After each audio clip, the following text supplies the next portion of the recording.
33 कोटी वृक्ष लागवड प्रकरणी भाजपचे नेते सुधीर मुनगंटीवार यांना क्लीन चिट मिळाली आहे. फडणवीस सरकारच्या काळात मुनगंटीवार यांनी भ्रष्टाचार केल्याचा आरोप महाविकास आघाडीने केला होता. मात्र समितीच्या चौकशीत कुठलीही अनियमितता किंवा गैरव्यवहार झाला नसल्याचा अहवाल देण्यात आलाय. अजित पवारांच्या पत्नी सुनेत्रा पवार या शरद पवारांच्या मोदी बागेतल्या निवासस्थानी गेल्या होत्या. शरद पवार, सुप्रिया सुळे मोदी बागेतील निवासस्थानी असताना सुनेत्रा पवार मोदी बागेत दाखल झाल्या आणि 1 तासानंतर त्या बाहेर पडल्या. त्यामुळे राजकीय वर्तुळात चर्चांना उधाण आलंय. शरद पवार शुक्रवारपासून 2 दिवसांच्या नाशिक दौऱ्यावरती जात आहेत. लोकसभा निवडणुकीच्या निकालानंतर पवार पहिल्यांदाच नाशिकात जाणार असून पदाधिकारी आणि कार्यकर्त्यांची ते बैठक घेणार आहेत. शरद पवारांच्या भेटीनंतर मंत्री छगन भुजबळ आजपासून 2 दिवसीय नाशिक दौऱ्यावर आहेत. निफाड आणि येवल्यातील विविध कार्यक्रमांना भुजबळ हजर राहणार आहेत. ओबीसी आणि मराठा समाजात समस्या निर्माण झाली आहे, त्यामुळे राज्याचा सलोखा कायम राहावा यासाठी भुजबळांनी पुढाकार घेतलाय, अशी प्रतिक्रिया चंद्रशेखर बावनकुळे यांनी दिली आणि सर्व पक्षांनी शरद पवारांना भेटून सामाजिक प्रश्नावर मदत करावी असं आवाहन बावनकुळे यांनी केलं.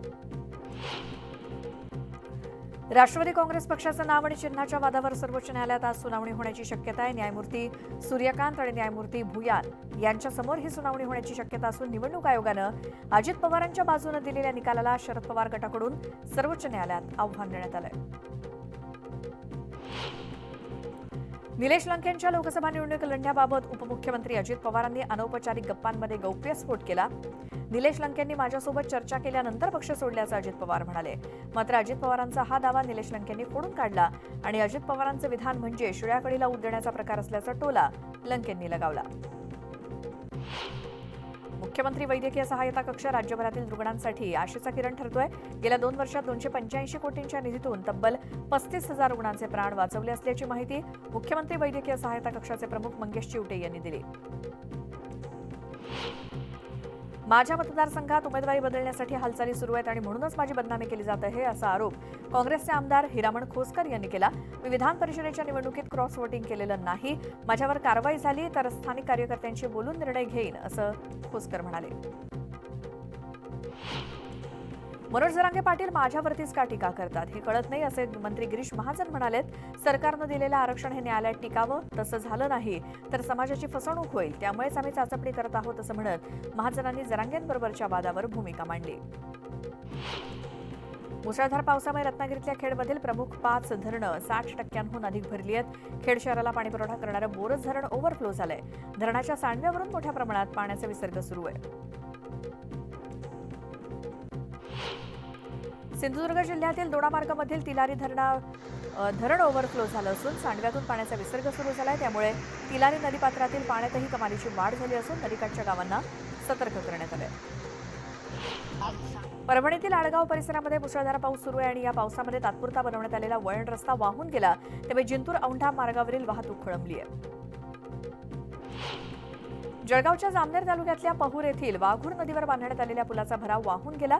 वाघूर नदीला आलेल्या पहिल्याच पुरामध्ये पुलावरील भराव वाहून गेल्यानं पुलाच्या कामाच्या दर्जावरती प्रश्नचिन्ह निर्माण केलं जातंय. बीडच्या आष्टी तालुक्यातील पाटण सांगवीतील वनवे वस्ती आणि जगताप वस्तीवरती जाण्यासाठी पूल नसल्यामुळे विद्यार्थ्यांना पुराच्या पाण्यात जीव धोक्यात घालून प्रवास करावा लागतोय. दरवर्षी पावसाळ्यात मुलांना अशीच कसरत करावी लागते. त्यामुळे प्रशासनानं तत्काळ पूल बनवून द्यावा अशी मागणी वस्तीवरील नागरिकांनी केली आहे. अहमदनगर जिल्ह्यामध्ये पावसानं दमदार हजेरी लावली. तब्बल 19 दिवस पावसानं दांडी मारल्यामुळे दुबार पेरणीचे संकट येतं की काय अशी चिंता होती. मात्र शहरासह संपूर्ण तालुक्यांमध्ये पाऊस बरसल्यानं शेतकऱ्यांवरचं संकट टळलंय. मराठवाड्यामध्ये गेल्या 2 दिवसांपासून पावसानं चांगली हजेरी लावली. वेरूळ लेण्यांच्या डोंगरमाथ्यावरती असलेल्या म्हैसमाळ परिसरात चांगला पाऊस झाल्यानं वेरूळ धबधबा प्रवाहित झालाय. पर्यटनाच्या आकर्षणाचं केंद्रबिंदू असलेल्या वेरूळ लेणीवर स्थानिक पर्यटकांनी गर्दी केली. जळगाव जिल्ह्याला अतिवृष्टीचा तडाखा बसला. अतिवृष्टीमुळे शेकडो हेक्टरवरील पिकं पाण्याखाली गेल्यानं शेतकरी राजा हवालदिल झाला. नुकसानग्रस्त भागांचे पंचनामे करून नुकसान भरपाई देण्याची मागणी शेतकऱ्यांनी केली. खेडमधील जगबुडी नदीची पाणी पातळी घटली आहे. रविवारी ढगफुटी सदृश्य झालेल्या पावसामुळे जगबुडी नदीची पाणी पातळी तब्बल 11 मीटरपर्यंत वाढली होती. मात्र आता पाणी पातळी 6 मीटरवर आली आहे. त्यामुळे पुराचा धोका टळला आहे. किनारपट्टी आणि घाटमाथ्यावर पावसाचा जोर कायम आहे. आज किनारपट्टीवरती बहुतांश ठिकाणी मुसळधार आणि राज्याच्या उर्वरित भागात हलका ते मध्यम पाऊस पडण्याची शक्यता आहे. सिंधुदुर्ग, रत्नागिरी, कोल्हापूर, सातारा, पुणे, मुंबई शहर, मुंबई उपनगर आणि पालघरला ऑरेंज अलर्ट आहे, तर सांगली, सोलापूर वगळता उर्वरित जिल्ह्यांना येलो अलर्ट देण्यात आला आहे. भारतीय हवामान खात्यानं राज्यातील अनेक जिल्ह्यांना पावसाचा हाय अलर्ट दिलाय. येत्या 18 जुलैपर्यंत राज्यामध्ये ठिकठिकाणी मुसळधार पावसाची शक्यता वर्तवली गेली आहे. जळगाव, रत्नागिरी इथे रेड अलर्ट देण्यात आला असून रायगड, सिंधुदुर्ग, पुणे, कोल्हापूर, सातारा इथे पावसाचा ऑरेंज अलर्ट देण्यात आलाय. कोकणामध्ये पावसाचा जोर कायम आहे. रत्नागिरी, रायगड जिल्ह्यामध्ये पूरसदृश्य स्थिती आहे. कोकणामध्ये आज देखील जोरदार पाऊस पडण्याची शक्यता हवामान विभागानं वर्तवली आहे आणि पुणे वेधशाळेनं दिलेल्या माहितीनुसार आज रायगड जिल्ह्याला रेड अलर्ट देण्यात आलाय. राज्यामध्ये सर्वदूर पाऊस पडतोय. राज्यातील 95 मंडलांमध्ये 100 मिलीमीटरपेक्षा जास्त पाऊस झालाय. त्यामुळे राज्याच्या धरणक्षेत्रातील पाणीसाठा 15 जुलैपर्यंत 442.59 टीएमसी म्हणजेच 31% पोहोचलाय. राज्याच्या बहुतांश धरणातील पाणीसाठ्यात वाढ झाली आहे. यंदा पाऊस उशिरा सुरू झाला असला तरी गेल्या वर्षीच्या तुलनेत मोरबे धरण परिसरात चांगला पाऊस पडतोय. गेल्या वर्षी आतापर्यंत 985 मिलीमीटर पावसाची नोंद झाली होती, तर यावर्षी 1407 मिलीमीटर पावसाची नोंद झाली असून मोरबे धरण 46.66% भरलंय. जळगाव जिल्ह्यामध्ये गेल्या 2 दिवसांपासून मुसळधार पाऊस सुरू आहे. सातपुडा पर्वत रांगांमध्ये सुद्धा मुसळधार पाऊस कोसळत असल्यामुळे वडरी प्रकल्प ओव्हरफ्लो झालाय. वर्ध्यामध्ये गेल्या 2 दिवसांपासून पावसाला सुरुवात झाली आणि पावसानं दडी मारल्यानं शेतकरी चिंतेत असताना पावसानं हजेरी लावल्यामुळे शेती पिकाला मोठा फायदा होणार आहे. या पावसामुळे विहीर आणि बोरवेलच्या पाणी पातळीत वाढ होण्यास मदत होईल. रत्नागिरी जिल्ह्याच्या ग्रामीण भागातील शाळेतील विद्यार्थ्यांनी आनंददायी शनिवार उपक्रमांतर्गत भात लावणी केली. जिल्हा परिषदेच्या शैक्षणिक उपक्रमांतर्गत विद्यार्थ्यांना कार्यानुभवाचे धडे दिले जातात आणि शेतकऱ्यांकडून मार्गदर्शन घेत विद्यार्थ्यांनी भात लावणीचा आनंद लुटला. वर्ध्याच्या आलोडा बोरगाव मार्गावरील पूल पहिल्याच पावसात वाहून गेला. त्यामुळे या मार्गावरील 5 ते 6 छोट्या गावांचा संपर्क तुटला. शेतकऱ्यांना शेती कामासाठी 10 ते 12 किलोमीटरचा फेरा मारून जावं लागतंय. मुंबईतील पुढील 3 दिवसांच्या पावसाचा अंदाज असून नद्यांची पाणी पातळी, पुराची शक्यता याची माहिती आता मोबाईल ॲपद्वारे मिळणार आहे. IIT मुंबईच्या हवामान अभ्यास विभागाचे विद्यार्थी आणि स्थापत्य अभियांत्रिकी विभागाच्या विद्यार्थ्यांनी मुंबई फ्लड नावाचं वेब पोर्टल आणि ॲपची निर्मिती केली आहे. मुंबईमध्ये ठिकठिकाणी पडलेले खड्डे बुजवण्यासाठी महापालिका सुद्धा ॲक्शन मोडवर आली आहे. एच पूर्व Vandre, Santacruz, T Mulund, C Kalbadevi, H पश्चिम खार आणि एन घाटकोपर या 5 विभागात तुलनेनं कमी खड्डे पडलेत. वेस्टर्न एक्सप्रेस वेवरती सर्वाधिक खड्डे बुजवण्यासाठी प्रत्येक वॉर्डात दुय्यम इंजिनियरची नियुक्ती करण्यात आली आहे. पावसाच्या दिवसात अनेक ठिकाणी जीव गेल्याची उदाहरणं आपण पाहतोय, मात्र तरी देखील तरुणाई याकडे तो कानाडोळा करते. बुलढाण्यातील येळगाव धरणात गेल्या 2 दिवसांपासून पाऊस सुरू आहे, मात्र तरी देखील तरुणाई या ठिकाणी जोरदार पार्ट्या करताना दिसते आणि त्यामुळे धरणाचं पात्र काय पार्टी करण्यासाठी आहे का असा प्रश्न उपस्थित होतोय. केळीला योग्य भाव मिळत नसल्यामुळे जळगावच्या भालोत परिसरातील केळी उत्पादक शेतकरी हवालदिल झालेत. दरवर्षी निसर्गाच्या लहरीपणामुळे केळी पिकाला मोठा फटका बसतोय. त्यामुळे बाजार समितीनं केळी उत्पादकांना न्याय मिळवून द्यावा अशी मागणी होती. बुलढाणा जिल्ह्यामध्ये समृद्धी महामार्गावरच्या पुलाला मोठं भगदाड पडले. त्यामुळे गेल्या 15 दिवसांपासून महामार्गावरची 2 लेन बंद आहेत. समृद्धी महामार्गावरील मुंबई कॉरिडॉरवरील 2 डोंगरांना जोडणाऱ्या मोठ्या पुलाला गेल्या 15 दिवसांपासून मोठं भगदाड पडलंय. होर्डिंगबाबत मुंबई महापालिकेनं आखलेल्या धोरणांचं तसंच आकाराबाबतच्या नियमांचं आणि आपत्ती व्यवस्थापन प्राधिकरण म्हणून पालिकेनं बजावलेल्या नोटिसांचं देखील रेल्वे प्रशासनाला तंतोतंत पालन करावंच लागेल असे सक्त निर्देश सर्वोच्च न्यायालयानं दिलेत. अधिकाऱ्यांच्या हलगर्जीपणामुळे गेल्या 15 दिवसांपासून बोदवड शहराला गाळयुक्त पाण्याचा पुरवठा होतोय. या प्रकरणानंतर आमदार चंद्रकांत पाटील यांनी तत्काळ जलशुद्धीकरण केंद्राला भेट देत गाळ काढून घेतला आणि चंद्रकांत पाटलांनी अधिकाऱ्यांना देखील झापलं. धाराशिवमध्ये पावसाच्या पाण्यानं जिल्हा स्त्री रुग्णालयाकडे जाणाऱ्या रस्त्यावरती भला मोठा खड्डा पडलाय. त्यामुळे हॉस्पिटलला जाणाऱ्या पेशंट आणि नातेवाईकांचे हाल होत आहेत. नागरिकांनी खड्ड्याभोवती रांगोळी काढून नगरपालिकेचा निषेध केला. लवकरात लवकर खड्डा बुजवण्याची मागणी केली. जळगावच्या यावलमधील आसराबारी पाड्यावर पाऊस होऊन सुद्धा पाणी टंचाईची झळ कायम आहे. पिण्याचं पाणी मिळत नसल्यामुळे पाड्यावरील आदिवासी बांधवांना वणवण भटकावं लागतंय. हंडाभर पाण्यासाठी कित्येक किलोमीटरची पायपीट करावी लागते. बीडच्या माजलगाव आगारातील एसटी महामंडळाच्या बसेसची दुरवस्था झाली. एसटी बसमध्ये गळती होत असल्यामुळे प्रवाशांवर चक्क बसमध्ये छत्री उघडून बसण्याची वेळ आली आहे. हवामानातील बदलामुळे नवी मुंबई शहरामध्ये सध्या खोकला सर्दीचे रुग्ण वाढले आहेत. त्यासोबत डेंग्यू आणि हिवतापाचे रुग्ण सुद्धा वाढू लागलेत. मागील 2 महिन्यात डेंग्यूचे 117 संशयित रुग्ण आढळले आहेत. या पार्श्वभूमीवर महापालिकेचा आरोग्य विभाग सतर्क झाला असून नागरिकांनी काळजी घेण्याचं आवाहन करण्यात आलं.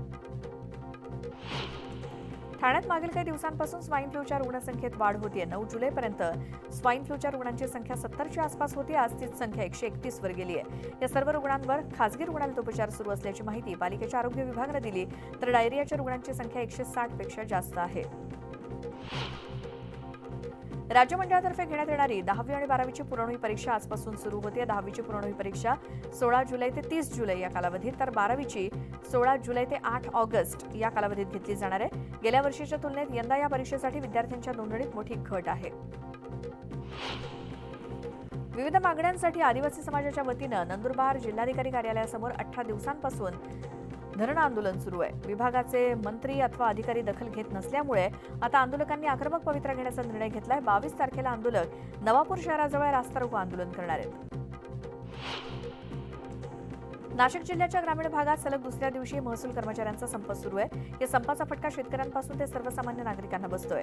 लाडकी बहीण योजनेवर देखील याचा संपाचा परिणाम होतोय. विविध प्रलंबित मागण्यांसाठी पैठणमधील महसूल कर्मचारी बेमुदत संपावरती गेले. त्यामुळे महसूल विभागाचं कामकाज ठप्प झालंय आणि तहसील कार्यालयातून दिले जाणारे विविध दाखले स्वाक्षरी विना महिनाभरापासून तसंच धुळखात पडून बसल्यामुळे वेळेआधी शैक्षणिक दाखले उपलब्ध होतात की नाहीत अशी चिंता विद्यार्थ्यांसह पालकवर्गामध्ये देखील आहे. छत्रपती संभाजीराजे यांच्या विशाळगड अतिक्रमण मुक्त मोहिमेला यश आलंय.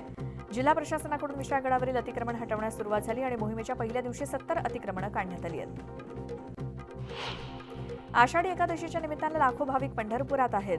या अलोट गर्दीच्या पार्श्वभूमीवर कोणताही अनुचित प्रकार घडू नये यासाठी पोलीस ड्रोनच्या माध्यमातून नजर ठेवत आहेत. श्री क्षेत्र पंढरपूरच्या आषाढी एकादशी यात्रेसाठी यंदा छत्रपती संभाजीनगराहून 110 एसटी बसेस सोडण्यात आल्या. तर भाविकांनी मागणी केल्यास थेट गावातून बस सेवा उपलब्ध करून देण्यात येणार आहे. वादग्रस्त ट्रेनी IAS अधिकारी पूजा खेडकर यांची वाशिम पोलिसांकडून 3 तास चौकशी झाली. चौकशी करणाऱ्यांमध्ये उपविभागीय पोलीस अधिकारी निलिमा आरज यांच्यासोबतच इतर दोघींचा समावेश होता. मात्र चौकशी अधिकाऱ्यांनी माध्यमांशी बोलण्यास नकार दिला. छत्रपती संभाजीनगरात 2 आठवड्यापासून चोरट्यांनी धुमाकूळ घातलाय. सिडको परिसरातील बंगल्याच्या खिडकीचे गज कापून व्यावसायिकाचे तब्बल 106 तोळं सोनं, हिरेजडित दागिने लंपास केलेत. इतकंच नव्हे तर चोरट्यांनी चक्क 7 किलोची तिजोरीच लंपास केली. उल्हासनगरच्या संतोषनगरमध्ये टोळक्याची दहशत बघायला मिळते. 20 ते 25 जणांची टोळी सीसीटीव्ही कॅमेऱ्यात कैद झाली असून ते एका तरुणाची हत्या करण्याच्या उद्देशाने आले असल्याचं बोललं जात आहे. आषाढी एकादशी निमित्तानं वर्ध्याहून पंढरपूरला निघालेल्या एसटीचा पुसद जवळच्या माहूर फाट्यावर अपघात झाला. एसटीने एका डिवायडरला जबर धडक दिली. या बसमधील कंडक्टर आणि ड्रायव्हरनं मद्यप्राशन केलं होतं आणि सुदैवानं 45 वारकऱ्यांचा जीव थोडक्यात बचावलाय. पनवेलमध्ये मुंबई पुणे एक्सप्रेसवेवरती पंढरपूरला जाणाऱ्या खासगी बसचा अपघात झाला. अपघातात 5 जणांचा मृत्यू झाला तर 49 जण जखमी झालेत.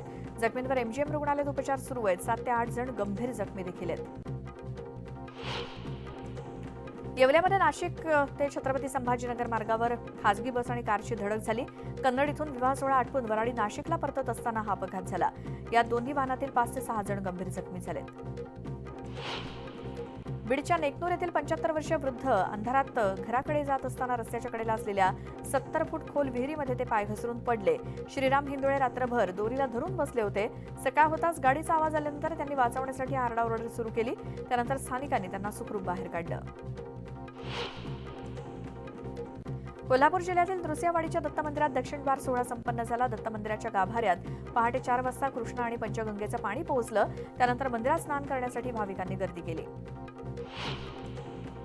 गोंदिया जिल्ह्याच्या नागझिरा अभयारण्य परिसरातील मार्गावरून प्रवास करताना नागरिकांना अस्वलाचं दर्शन झालं. अचानक अस्वल समोर आल्यामुळे वाहन हळू चालवत संपूर्ण प्रसंग त्यांनी मोबाईलच्या कॅमेऱ्यात कैद केला. हा व्हिडिओ सध्या सोशल मीडियात व्हायरल होतोय. मावळमध्ये अनेक दिवसांपासून बिबट्याचा मुक्त संचार सुरू होता. अखेर शिर्दे गावात बिबट्याला पकडण्यात वन विभागाला यश आलंय. अथक परिश्रमानंतर बिबट्याचं यशस्वीरित्या रेस्क्यू करण्यात आलं. देशामध्ये सायबर गुन्ह्यात वाढ झाली असून या प्रकरणी दूरसंचार विभागानं आतापर्यंत 24,229 मोबाईल क्रमांक बंद केलेत. दूरसंचार विभागानं या कारवाईची माहिती एक्सवरून जाहीर केली. हे मोबाईल क्रमांक 42 मोबाईल हँडसेटवरून सुरू होते. जगातील पहिला ड्युअल स्क्रीनचा लॅपटॉप एसएमॅजिक X1 लॉन्च करण्यात आला. या लॅपटॉपमध्ये 360 डिग्री हॉरिझॉन्टल फोल्ड फीचर सोबतच ड्युअल स्क्रीन सुद्धा देण्यात आली आहे. युजर्सला साइड बाय साइड डिस्प्लेचा अनुभव घेता येणार आहे आणि या लॅपटॉपचं खास वैशिष्ट्य म्हणजे समोर बसलेली व्यक्ती आणि लॅपटॉप चालवणारी व्यक्ती दोघेही स्क्रीन पाहू शकतील.